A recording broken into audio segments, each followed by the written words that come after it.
Hi you guys, it's your girl Brittany Alexis. I am here to update you tonight on some things I want to point out in the Kenneka Jenkins case. So as you can see, I have pulled up text messages from what it appears to be Monifa from the police report. I'm going to cross-reference this with a witness statement that kind of is a little contradicting.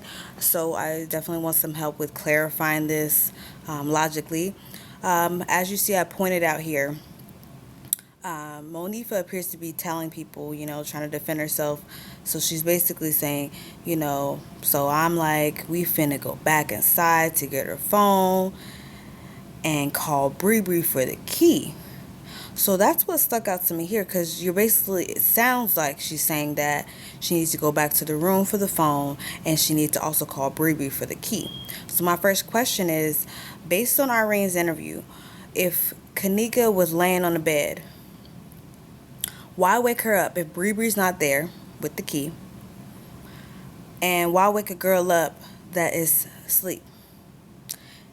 If we go back in the police report, it seems like Kenneka wanted to leave pretty soon as she got there. We don't know exactly why. It could have been something innocent. It could have been something shady. But she seemed like she wants to leave. But at some point, Kenneka decided, although I want to leave, excuse me, although she wanted to leave, she still decided to let Irene use her phone to play music. So that was a little odd to me. But I want to look at the next statement here, because this one from Monifa, what she's telling people is as if she just went back to the room for the phone and she needs to call Bre Bre for the key. So let's look at the next one. So the next one, you could tell, is a statement from a juvenile, because the mother was present as well. I put it at the top there. The top, it says, blank and his mother voluntarily arrived at the Rosemont Police Department. So they're willingly going in there to talk to them, clear the name, or kind of clarify, help out. So first little dot here is basically saying blank recalls the hotel employees knocking at the room door at 2 different occasions regarding the noise complaints from that room. So this is something important, because I am going to pull up Zach TV's interview where he talks to the male parties, which, the male friends of Kenneka that were at that party, that were also saying stuff about the hotel staff. So I'm going to look at that in a little second. But for now, the next few dots here is saying Kenneka and her 2 friends left the room approximately 300 hours, which is about 3 a.m. in the morning. This is according to a statement. So like I've told you in my last video, what was Kenneka doing from 3 o'clock to 3:24, 3:25 in the morning, getting off the elevator? That's a gap of time that supposedly no one saw her. Monifa, Shamaya, guests at the hotel, no one saw her for that 30 minutes. And don't let it be her leaving the room before 3 o'clock. So it says that this witness, this is just a statement. This doesn't mean this is exactly what happened, but it's better than our judgment because we weren't there.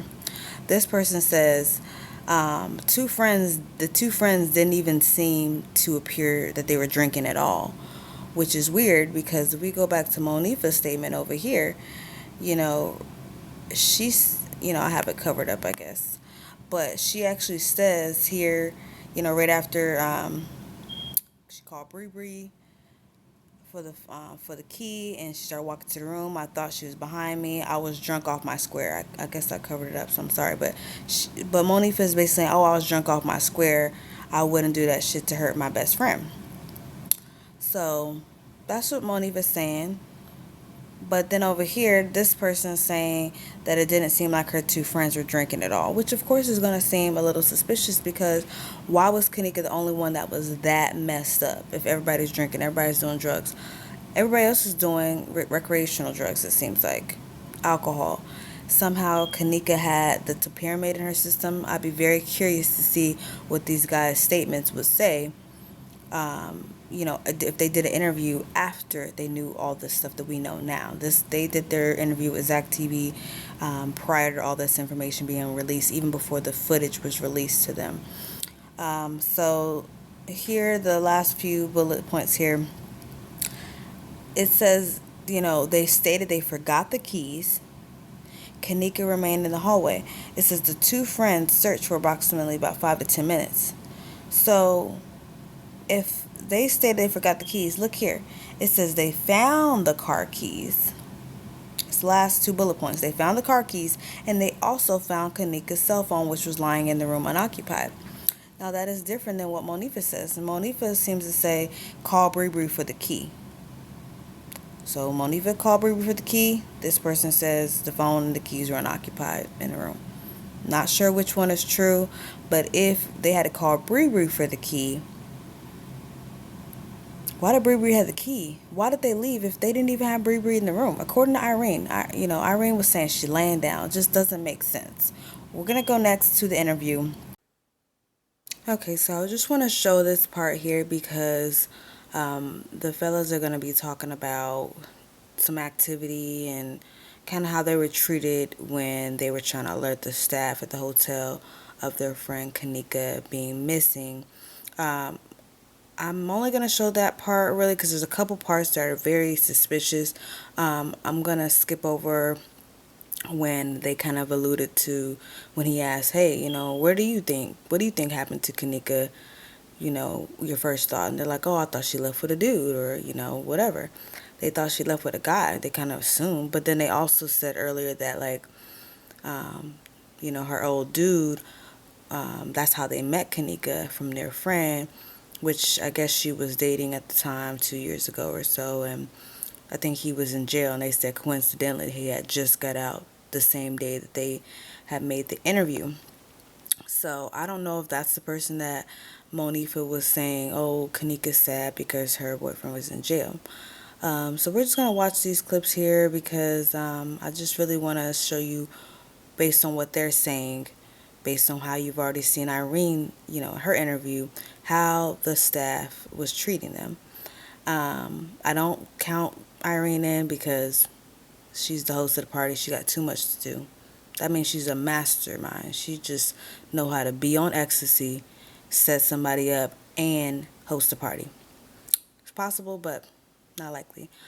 These fellas, I don't believe that they're involved because they seem very passionate about justice for Kenneka. You see him walking around. At some point, we think this guy in a hat was right behind Kenneka. Then we realize the timestamps were like an hour or so later. So we don't want to keep blaming people when it's proven. We need to stop blaming so many and blame less people. The less people we blame, the smaller the pool is of who the real suspects are. If we just go and look at footage and say every girl is the editor, every black guy was at the party, everybody is a suspect, that's just not going to help. So let's go on and just look at what they are talking about here regarding this suspicion of the hotel staff. When y'all realize shit's serious, what did y'all do? Shit, what fuck anybody else to do? Door to door. We door to door. Floor to floor. Around and looking. So y'all going like what time? It was 3, 4 in the morning? Yeah, like 3, 4. And y'all don't give a fuck who sleep. Y'all knocking on every door. Talking, hey, y'all seen her, anything, y'all seen her, asking her for anything. Hey, y'all see, you seen the girl in the blue jean jacket, y'all seen our friend? What anybody else do if they say they friend missing? Yeah, everybody start participating, looking. And y'all told, and is it true? Yes or no? Y'all told the security, play the camera back. And we walked up to the front desk. First of all, when we told the guy behind the desk, we seen our friend's missing, man. His reaction wasn't like a regular reaction as somebody that works at a hotel. If you behind the front desk of a hotel, a big hotel like that, you would think that they would be more concerned. You would think that they gonna call the police. You gonna think that they gonna give a helping hand, reaching out to us. It wasn't too much like a concern for him. He really kind of walked. He brushed us off and he walked off. He went back behind. He walked off, leaving his desk unattended. Actually, like it wasn't really, like it ain't that. Yeah, like it ain't that. Fuck, like he don't give a fuck. Like he don't give no fuck. Did y'all feel discriminated against at any given moment in time? Like, man, is they being racist? Any moment in time, man. I felt disrespected from the moment we told him, hey, X, Y, you feel me, ABC. He said X, Y, Z. I'm like, man, what the fuck? Man, type of response I respected. Yeah, I ain't expect that. You know, I ain't expect that type of response. I expected you to, you know, give him the phone, do something, at least show us. Act like show some proof. Act like you care. It wasn't like that. Okay. That shit just don't seem right. So when y'all start looking for it, y'all realize, damn, she nowhere.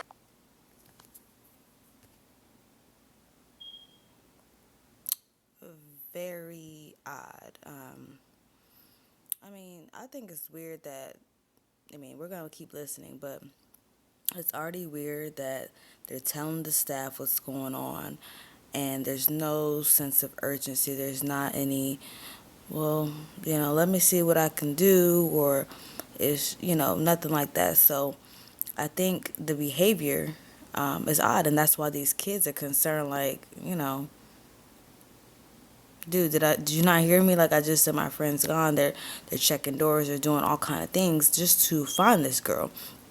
And, you know, if you watch this interview, you can see in the beginning they didn't really see, you know, what the big problem is. They didn't really see, like, the concern. But as time went by, they, you know, were concerned. They kept looking.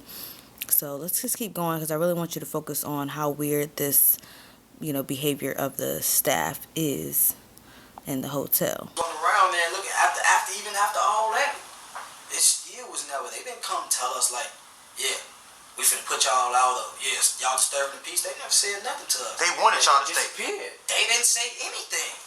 Blankly didn't say nothing. There wasn't no concern. It wasn't no, hey, yeah, y'all disturbing the peace. We finna put y'all out. Ooh, no. Who went? To be honest, we couldn't find nobody. We literally walking around like, where's the help? Where's the hotel security? Where did they go? We didn't see nobody. We didn't see nobody.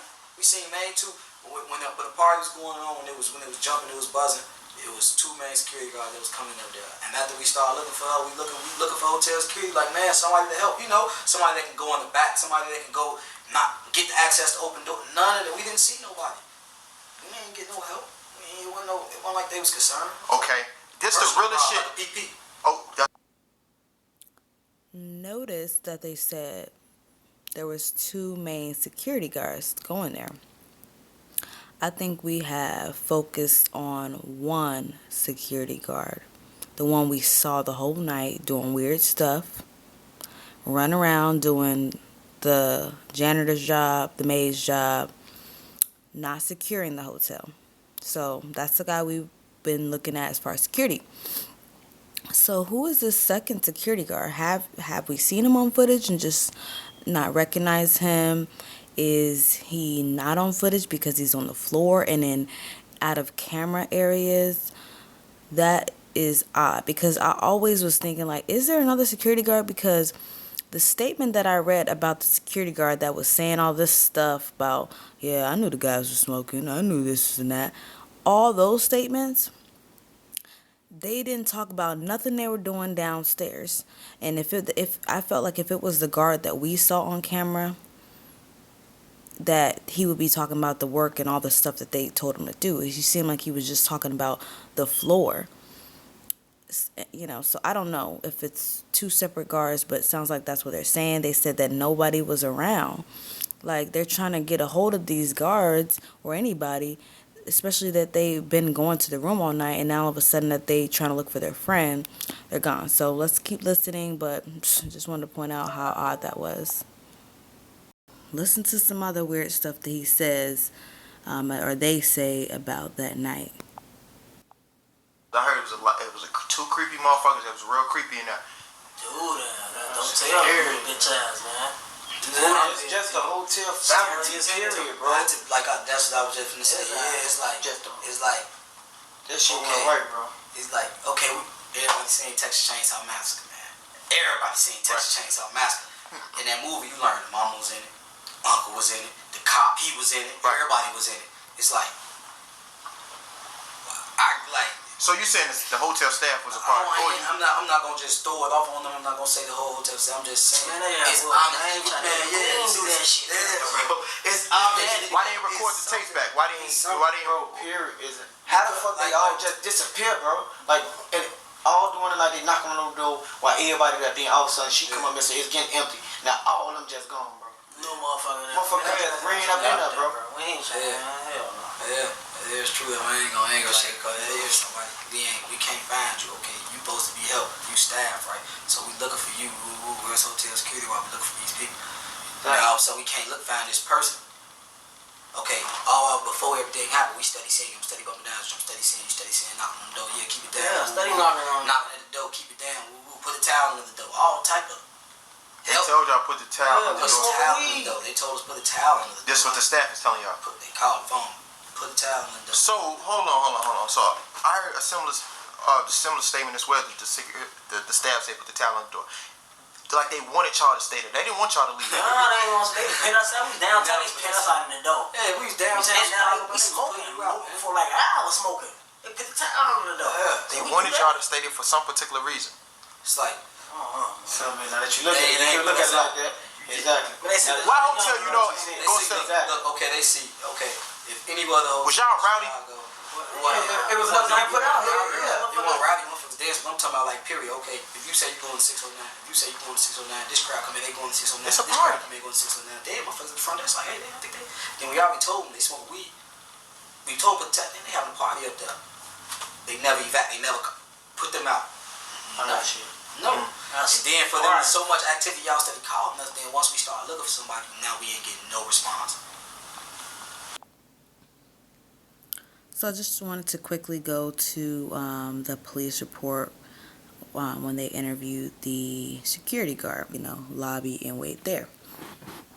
So what I circled here was referencing from the last video where they were saying kind of seemed like the hotel staff or the security wanted them to stay there because although they were getting multiple complaints and smoking and partying loud and things like that, they still didn't kick them out. They still didn't call the police.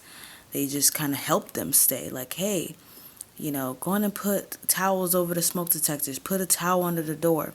So you can see here that when the police asked them, they denied it. So it's kind of like either the security's lying or the kids there lying.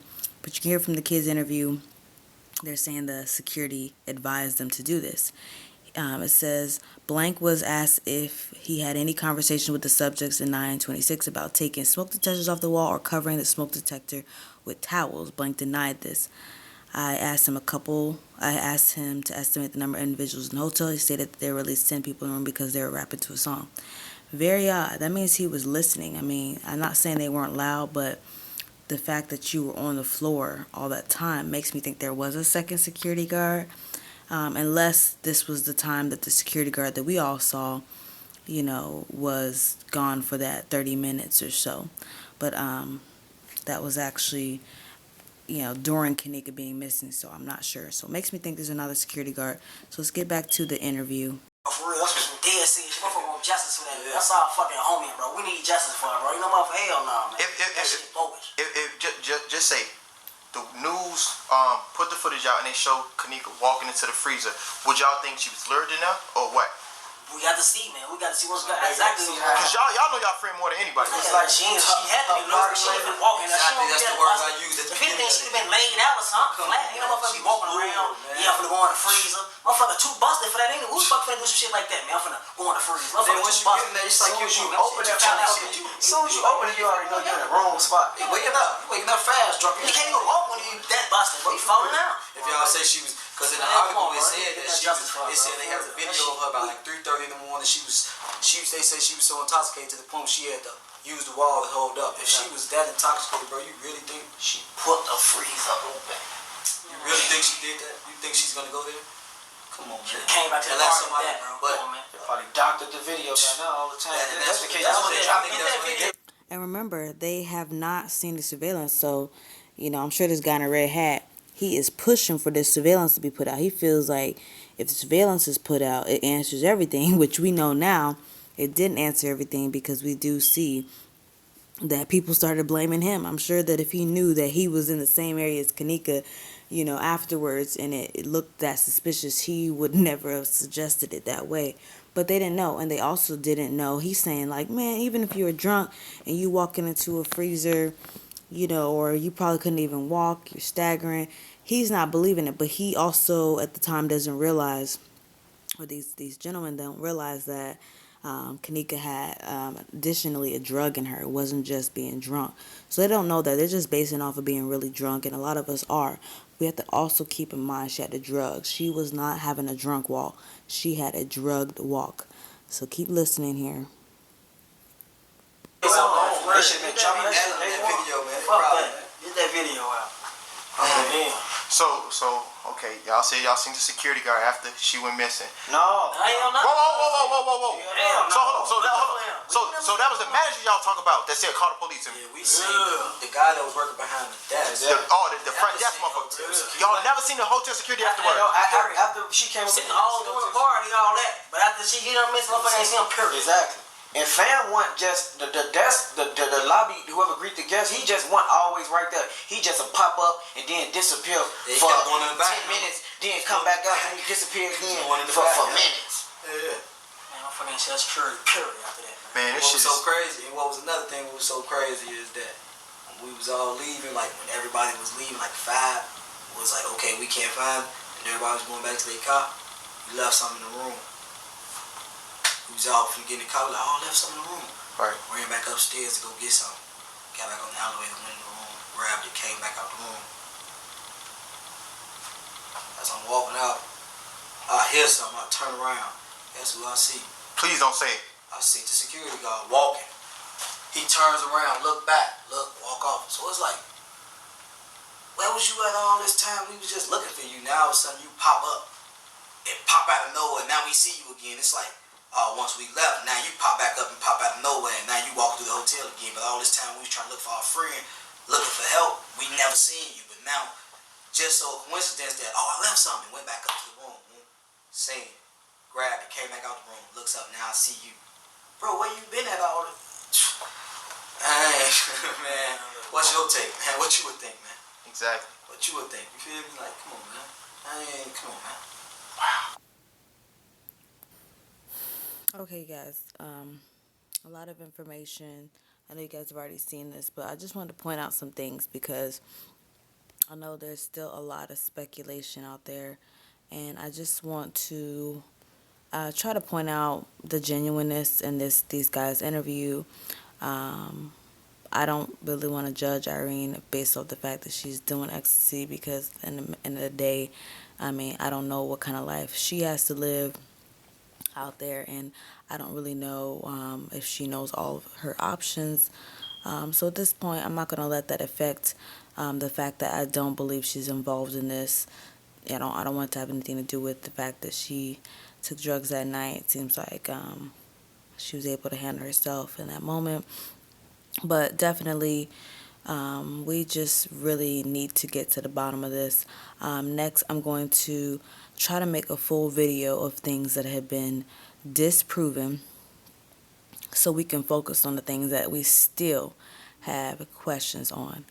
I do not believe this is an accident because there's too many unanswered questions, and I'm going to put this in very straight terms. You are basically wanting me to believe that a girl was missing from her friends for about 30 minutes to an hour by herself. Nobody saw her in that time. And then additionally, on the walk from the elevator to the upper kitchen, it only took about 7 minutes. Still, no one saw her. And then when she gets to the freezer, we're supposed to expect that she walked in. Although it was cold, even though the kitchen's abandoned, it's cold, and she walks into the cooler and then opens up yet another door that's even colder to the freezer and says, yeah, this is the spot. I'm just going to kick it here. And then she decides, although she already walked into a cold freezer, somehow she went to sleep and then woke up kicking and screaming because she realized she was frozen and then she died. I don't believe that. I don't believe it. So yes, I know what all the facts are trying to point to, but I also know when I'm being led, when someone's trying to make me believe something and, kind of trying to shut me up with information. It's just like when someone apologizes to you, but they're not apologizing genuinely. They're apologizing to shut you up. It doesn't feel good. I don't care if it is an apology. It doesn't feel good because it's not genuine. Same way, if this girl's, death was not an accident, but you're trying to tell me, but look, we see her walk in the area, we don't see her walk out, so it's an accident. That's not enough. It's just not enough. We need to understand, was it just neglect on the hotel's part? That just seems like too much. I mean, there's too many coincidences. Too many. I mean, more than two is enough. So I mean, I can see if maybe the freezer was off and Kenneka wanted to lay in there to sober up, which is still weird.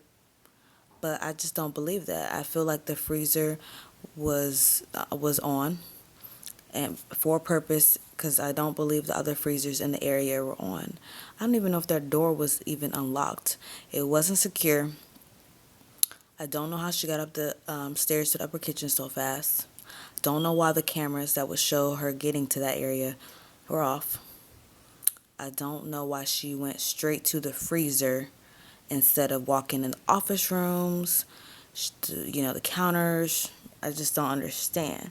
It was like it was a final destination. Like, here's where you're supposed to go. It makes me think like someone told her, hey, the freezer's off. This is a private area. Sober up. What if someone gave her, I was thinking at one point, I was like, maybe somebody gave her the pill to tell her, hey, take this. It'll sober you up. You got to get back to your mom and get your car back.